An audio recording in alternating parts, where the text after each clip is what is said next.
Happiness is not a place you arrive at. It's not a lottery ticket you win, a vacation you take, or a moment that just happens to you. Real happiness is something you create, a daily choice, a deliberate purpose, and a way of seeing the world. In life, we all face challenges, unexpected changes, disappointments, and moments that shake our confidence. But the truth is, happiness is not about avoiding hard times. It's about knowing how to nurture peace, gratitude, and joy, even when circumstances aren't perfect. This audiobook is your guide to doing just that. We'll explore the mindset shifts, daily habits, and simple but powerful strategies that allow you to rise above negativity, keep perspective, and hold on to your joy, no matter what life throws your way. By the end, you'll discover that happiness isn't waiting for you somewhere out there. It's already within you, ready to be lived, every single day. Chapter 1. The Choice of Happiness. Happiness begins with a decision. That may sound overly simple, but it's one of the most profound truths you'll ever embrace. Life will present you with situations you cannot control, traffic jams, job losses, relationship challenges, unexpected illness, even heartbreak. You cannot always dictate what happens, but you can choose how you respond. That choice is the foundation of lasting happiness. Too often we unconsciously give away this power. We tie our emotional state to external events, the way someone speaks to us, the weather, the news, or the balance in our bank account. We say, "I'll be happy when," and fill in the blank with conditions. When I get promoted, when I lose weight, when my partner changes, when I move to a better place. The problem is, the when keeps moving. Even when we achieve those goals, the rush of joy is temporary, and we quickly find new conditions. Happiness as a choice is about reclaiming ownership of your emotional life. It's about refusing to wait for circumstances to align, and deciding that joy, peace, and gratitude are available to you right now, in this moment. To practice this, start by noticing when you slip into conditional thinking. I can't be happy until. Pause and challenge that belief. Ask yourself, is it possible to feel even a small spark of joy right now, regardless of this situation? The answer is almost always yes, and that yes is your first step toward freedom. It's also important to understand that choosing happiness does not mean ignoring pain, denying struggles, or pretending everything is perfect. It means acknowledging reality, the good, the bad, and the hard, while still committing to find something worth appreciating each day. Over time, this choice becomes a habit, and like any habit, it gets easier with practice. The more you decide to focus on what's working rather than what's broken, the more natural it becomes to live with a lighter heart. Remember this, life will test your choice daily, but if you can master the art of choosing happiness, even in small ways, you will find that your joy becomes resilient, unshaken by the storms around you. Chapter 2. The Mindset Shift That Changes Everything. If Chapter 1 taught us that happiness is a choice, Chapter 2 dives into the mental shift that makes that choice sustainable. This is not just about thinking positively in a shallow way. It's about transforming the way you interpret reality itself. Most people move through life in reactive mode. They let situations dictate their emotions and assume their feelings are the inevitable result of external events. Something good happens, they feel uplifted. Something bad happens, they feel crushed. This creates a fragile happiness, one that is constantly at the mercy of circumstances. The mindset shift is this. Instead of asking, "Why is this happening to me?" start asking, "What is this here to teach me?" This single question transforms frustration into curiosity, pain into growth, and obstacles into stepping stones. Suddenly, life stops seeping like an enemy and starts feeling like a teacher. Why this mindset is powerful. When you believe that every situation, no matter how uncomfortable, contains a lesson or an opportunity, you automatically step into a position of personal power. Even if you can't control the event itself, you can control the meaning you give it, and the meaning you give it shapes your emotions, your decisions, and your future. For example, traffic jam, maybe it's an unexpected pause to reflect, listen to a podcast, or simply breathe. Criticism from a boss, perhaps it's a mirror showing where you can refine your skills or build thicker skin. A sudden loss, it may be an invitation to reevaluate your priorities and cherish what matters most. Reframing your reality.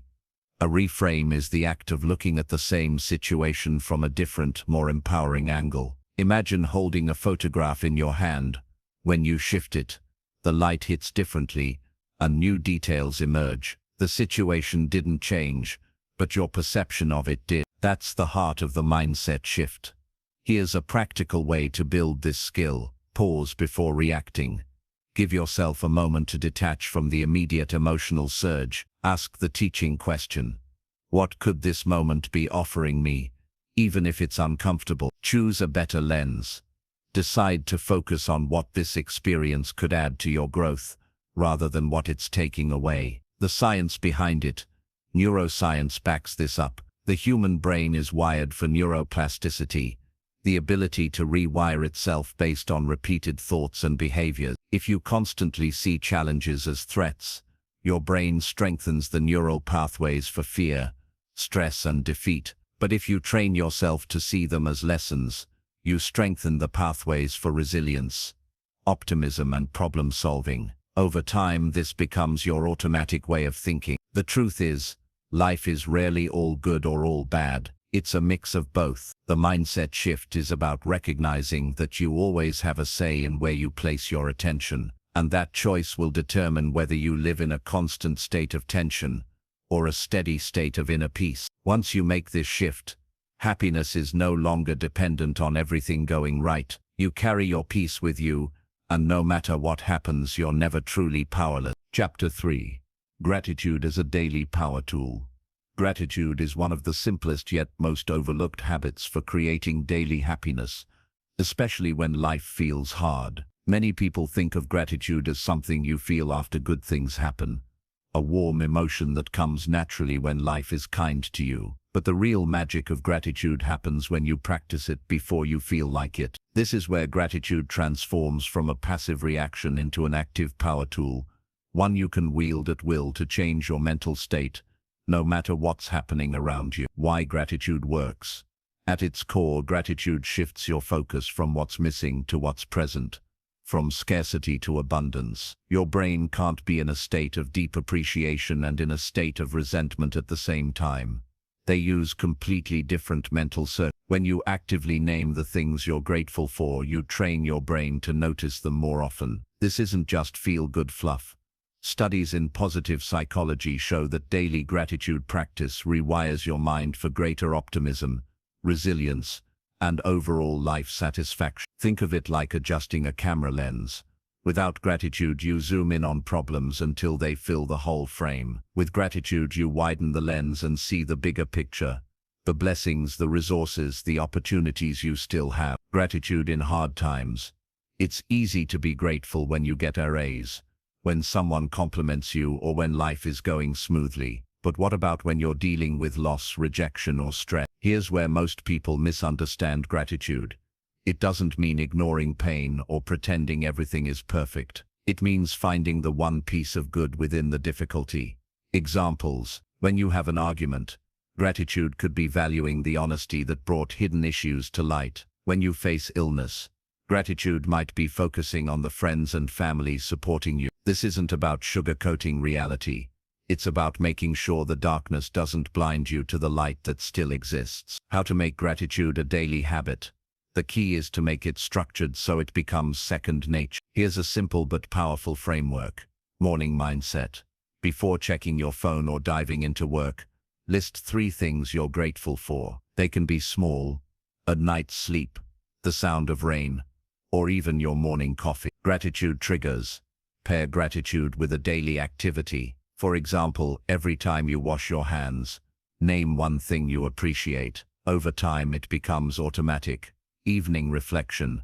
Before bed, recall one positive moment from the day, even if the day was rough. This trains your brain to end on a positive note, which can improve sleep and mood. The ripple effect of gratitude.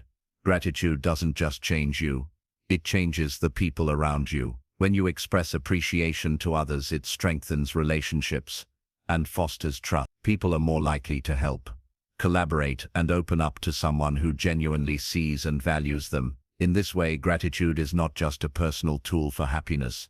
It's a social glue that connects us to others in deeper, more meaningful ways. Gratitude turns "I have to" into "I get to."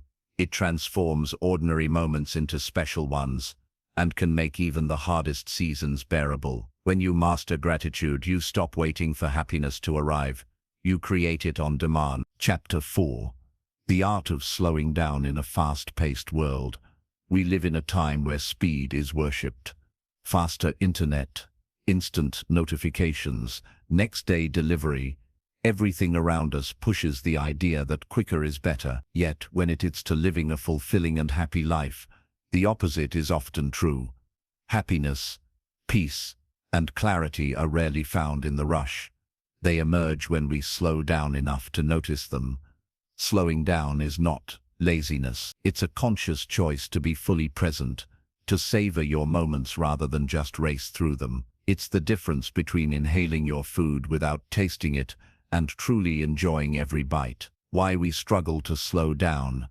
The modern world is designed to keep us moving. Workplaces often reward output over quality. Social media rewards quick responses and constant updates. Cultural messages equate busyness with importance. This creates a cycle.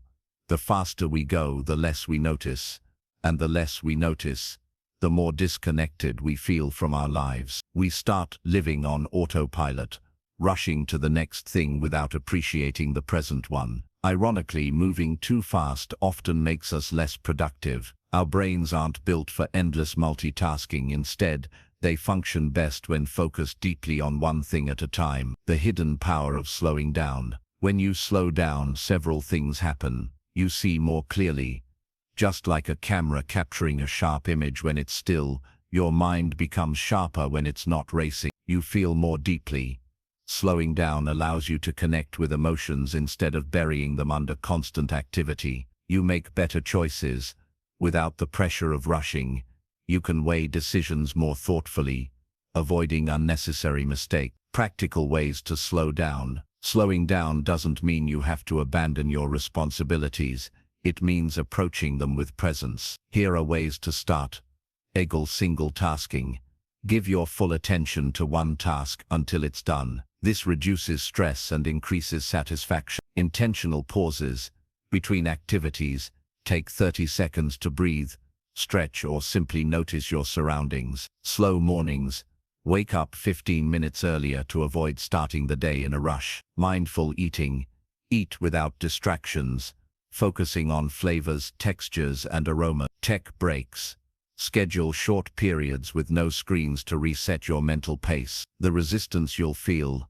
At first, slowing down may feel uncomfortable, even wrong. You might fear falling behind or being judged as unproductive, but often that's just your fast-paced conditioning speaking. Over time, you'll see that slowing down improves your productivity and clarity rather than diminishing them. The connection to happiness. When you slow down, life stops feeling like a blur. You notice the warmth of sunlight on your skin, the way your favorite song makes you feel, the expression on a loved one's face when they see you. These small moments, when collected, are the real building blocks of a happy life. Slowing down helps you trade urgency for meaning, and when meaning increases, so does joy. Chapter 5. Building Emotional Resilience.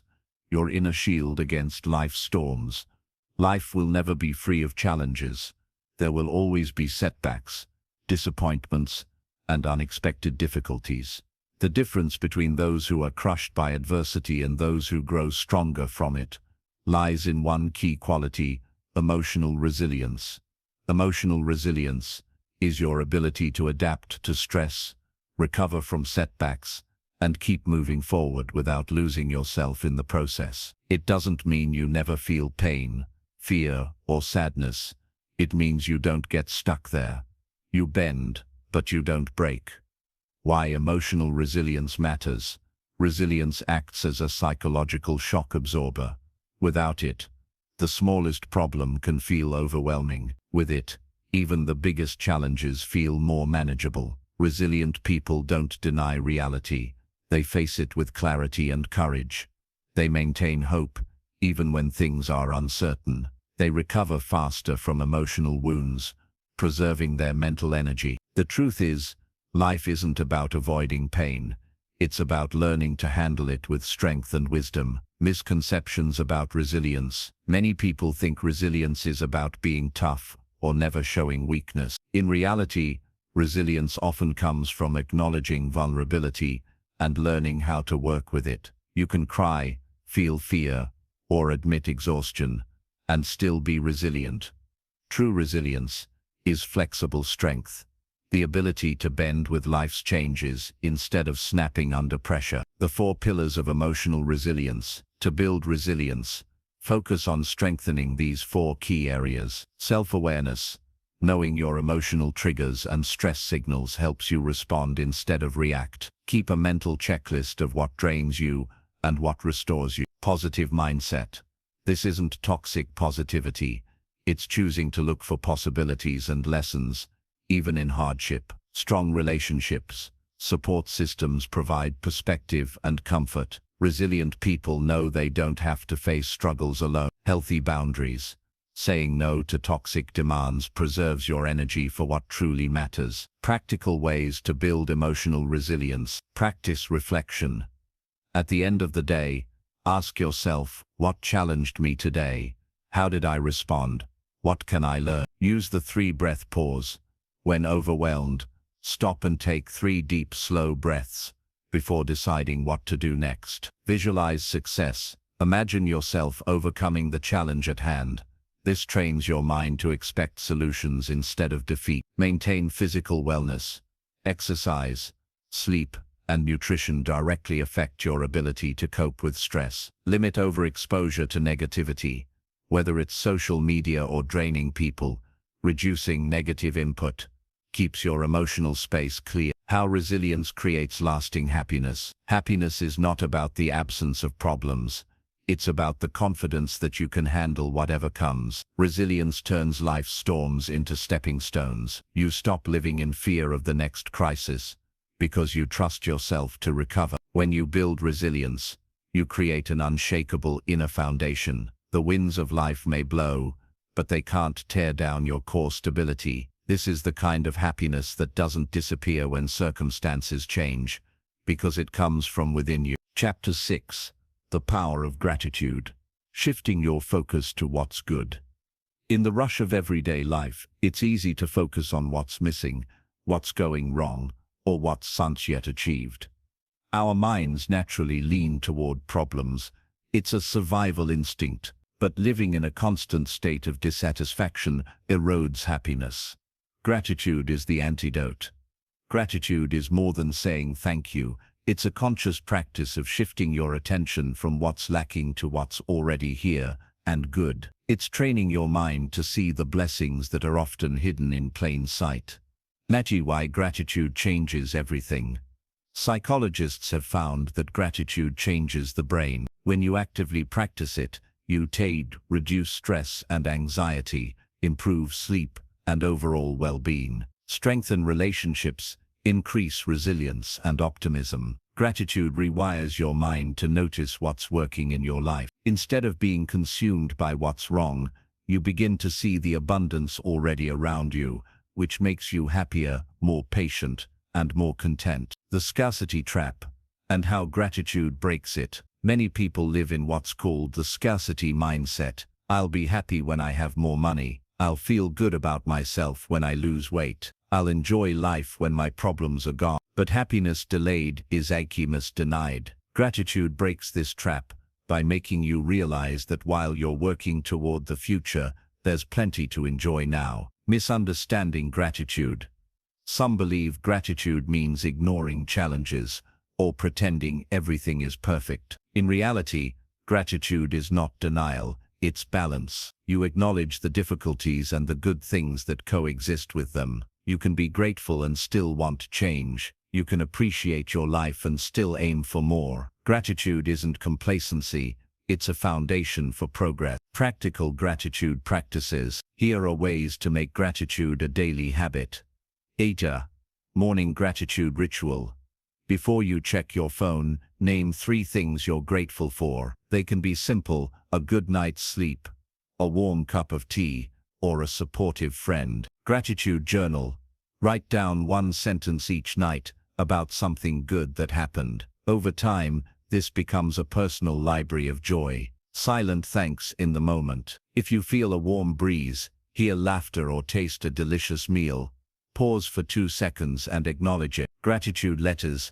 Write to someone who has impacted you positively. You don't have to send it, but expressing it can deepen the feeling. The what if it were gone exercise. Think of something you take for granted, your health, home, or even electricity, and imagine losing it. This often sparks deep appreciation. How gratitude enhances emotional strength. When you regularly focus on what's going well, you build a natural buffer against stress. Gratitude helps you avoid overreacting to small frustrations because your perspective is broader. You stop magnifying what's wrong and start noticing how much is right. Gratitude makes you stronger because it gives you hope, and hope is the emotional fuel that keeps you moving forward, even in hard times. Chapter 7. Mindfulness and Presence. Living fully in the now. In a world overflowing with distractions, being present has almost become a lost art. Our minds are constantly racing, replaying the past, worrying about the future, or juggling a dozen thoughts at once. True mindfulness is the practice of bringing our attention fully to the present moment, without judgment. It sounds simple, but it's a discipline that can transform your emotional strength, mental clarity, and overall happiness. Why presence matters.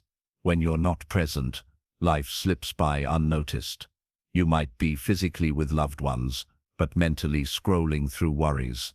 You might be eating a meal without tasting it, walking outside without seeing the sky, or working without actually engaging in the task. Presence matters because life only happens in the now. The past is memory, the future is imagination, but this moment is reality. Mindfulness teaches you to experience life as it is unfolding. The link between mindfulness and emotional control. When you are present, you stop living on autopilot. Instead of reacting instantly to a trigger, mindfulness creates a space, a gap between stimulus and response. In that gap, you have a choice: to breathe instead of explode, to listen instead of interrupt, to observe your thoughts instead of becoming them. This pause is where emotional mastery lives. The more you practice mindfulness, the more you strengthen your ability to stay calm and make wise decisions in the heat of the moment. Common myths about mindfulness. Mindfulness is often misunderstood. Let's clear a few myths. Truth: it's about observing your thoughts without getting caught up in them, not stopping them completely. Myth: you need hours of meditation to be mindful. Truth: even 30 seconds of mindful breathing can reset your mental state. Myth: mindfulness is only for peaceful moments. Truth: it's most powerful when life feels chaotic. That's when you need it most. Practical mindfulness exercises. Here are some simple ways to weave mindfulness into daily life. Mindful breathing. Take slow, deep breaths. Notice the rise and fall of your chest. Let your mind focus only on the breath. Body scan. Close your eyes and mentally scan your body from head to toe. Notice tension and release it. Mindful eating. Eat slowly. Savor each bite. Notice textures and flavor. Observation walks. Step outside and focus on what you see, hear, and smell without labeling or judging it. The one-task rule. Do one thing at a time. When you work, work. When you listen, just listen. How mindfulness deepens your strength. Mindfulness sharpens your focus, enhances your patience, and helps you respond with intention rather than habit. You stop living in constant reaction mode and start choosing how you want to show up in each moment. It's like upgrading from a blurry, shaky camera to a high-definition lens. Life becomes clearer, richer, and more vibrant. Chapter 8. Letting go of control. Finding freedom in acceptance.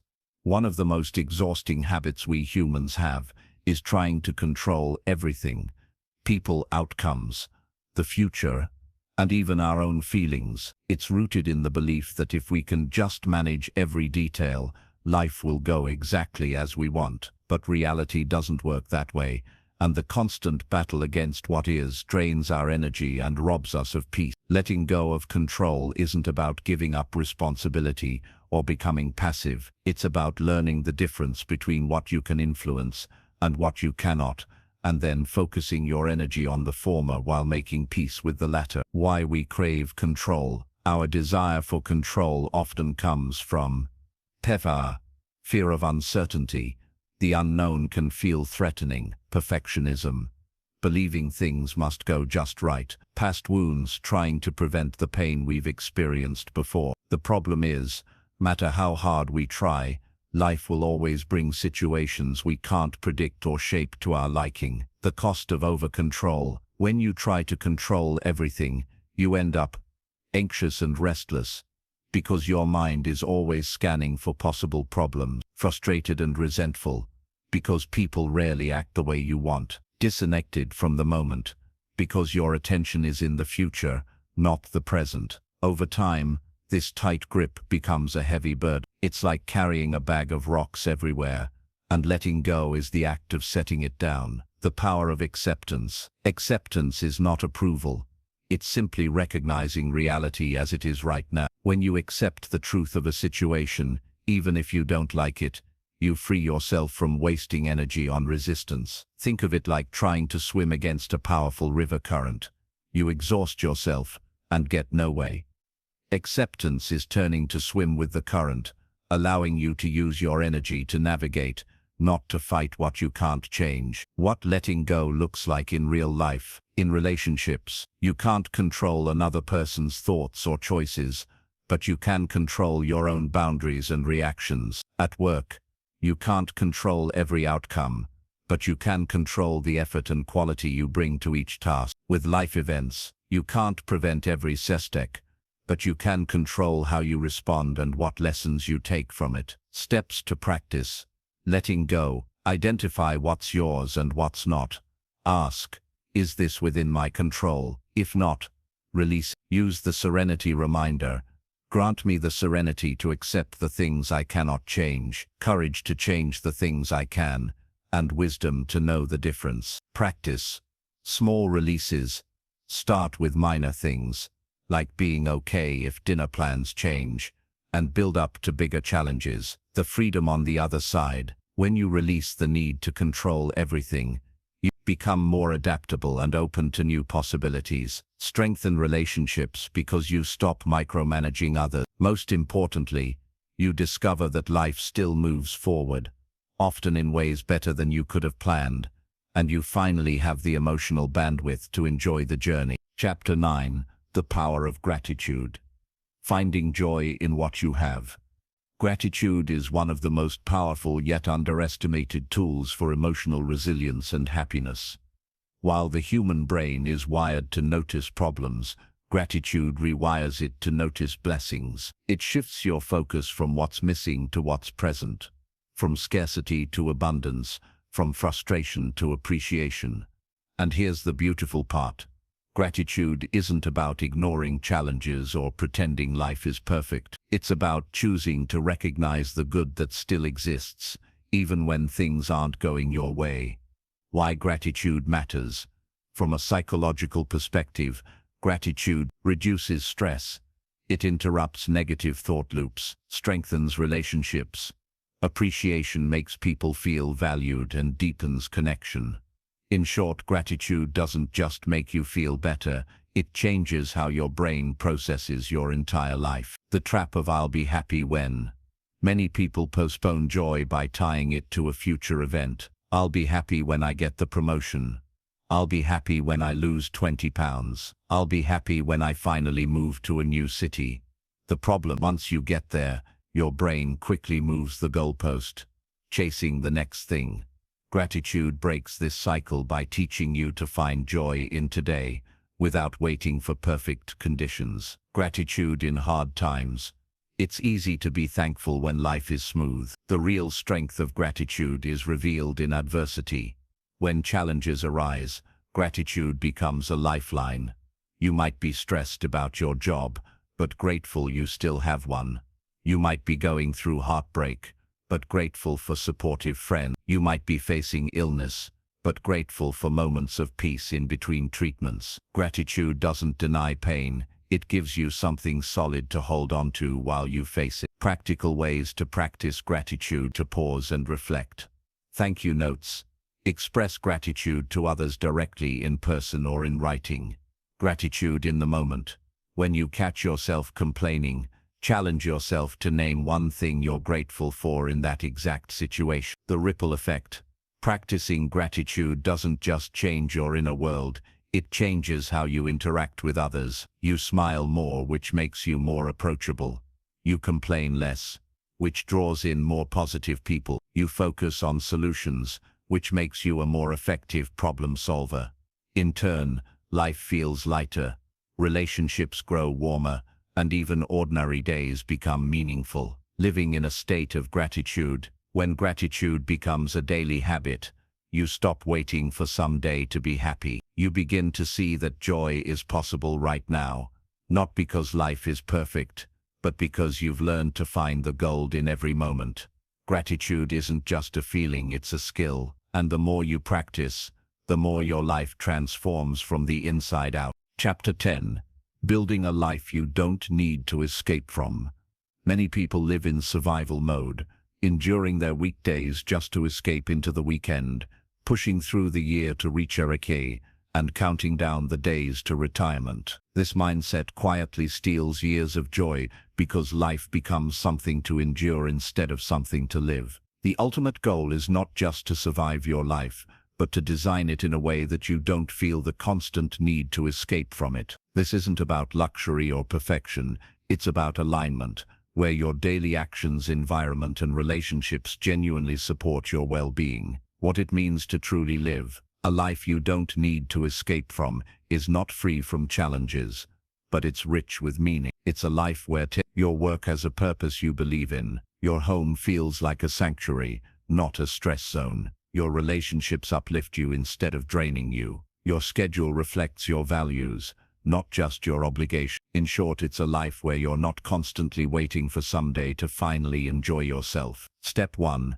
Redefine success. The first step is questioning the version of success society has sold you. Is it really about making as much money as possible, owning the biggest house, or gaining social status? Or is it about having time, freedom, health, peace of mind, and meaningful connections? When you define success on your own terms, you stop chasing what doesn't fulfill you and start building a life that actually feels good to live. Step 2. Audit your life. Take an honest look at your daily routine. Which relationships inspire growth, and which pull you backward?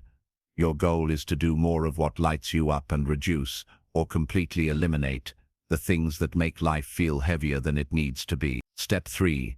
Make small, consistent changes. You don't have to quit your job tomorrow or move to another country to transform your life. Small shifts create massive changes over time. Waking up 30 minutes earlier for quiet reflection or exercise. Decluttering a single drawer to reduce mental chaos. Scheduling weekly joy appointments, activities you look forward to that have nothing to do with productivity. These changes compound. In 6 months, you'll look back and realize you've built a much more peaceful, fulfilling lifestyle without forcing a dramatic upheaval. Step 4. Protect your energy. Building a life you love also means setting boundaries. Limit time spent with people who constantly drain your mental or emotional energy. Step 5.